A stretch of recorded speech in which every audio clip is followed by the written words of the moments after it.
నెల్లూరు జిల్లా వెంకటాచలం పీహెచ్సీ వద్ద ఉద్రిక్తత నెలకొంది. తమ పిల్లలపైన అకారణంగా పోలీసులు దాడి చేశారని బంధువులు ఆరోపిస్తూ ఆందోళన చేశారు. CI Subbarao, ముత్తకూరు SI Viswanatha Reddy, constable సుమన్లు దాడి చేశారని ఆందోళనకు దిగారు. ఓ కేసులో 6 మందిని స్టేషన్కి తీసుకువచ్చిన పోలీసులు మెడికల్ చెకప్ కోసం పీహెచ్సీకి తరలించారు.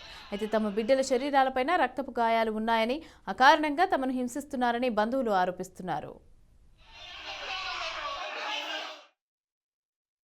దళితులుగా పుట్టడం వాళ్ళు తప్పేం కాదు, సరేనా? దళితులుగా పుట్టినందుకు వాళ్ళని అలగదొక్కాలని చెప్పనని వేరే వాళ్ళు రెడ్డి గారులు అని చెప్పన్నాను కానీ, నాయుడులు అని చెప్పాను కానీ, చౌదరిలు అని చెప్పన్నాను కానీ, వీళ్ళందరూ కలిసి అనవసరంగా అక్రమ కేసులు పెట్టారు. ఈరోజు అక్రమ కేసులు పెట్టడంతో పాటు ఆ వీడియో తీసుకుని ఒకసారి అదే వాళ్ళు కొట్టారా, కొట్టి చెయ్యితో పాటు ఇరుగుంది.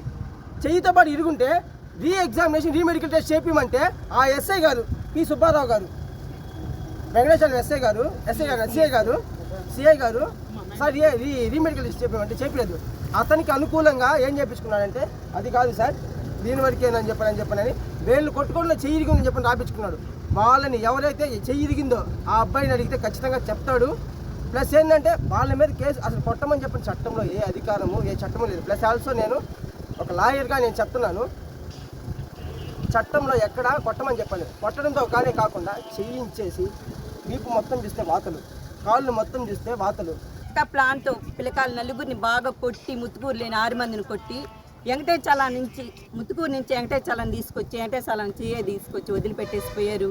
వాళ్ళకి కొట్టిన వాళ్ళకి ఏమి దెబ్బలేం లేవు, వీళ్ళకి మాత్రం పక్కా చెయ్యి కూడా ఇరిగిపోయింది. పిల్లలకి ఏదో ఒక న్యాయం చేయాలని మేము అడుగుతున్నాం నాన్న.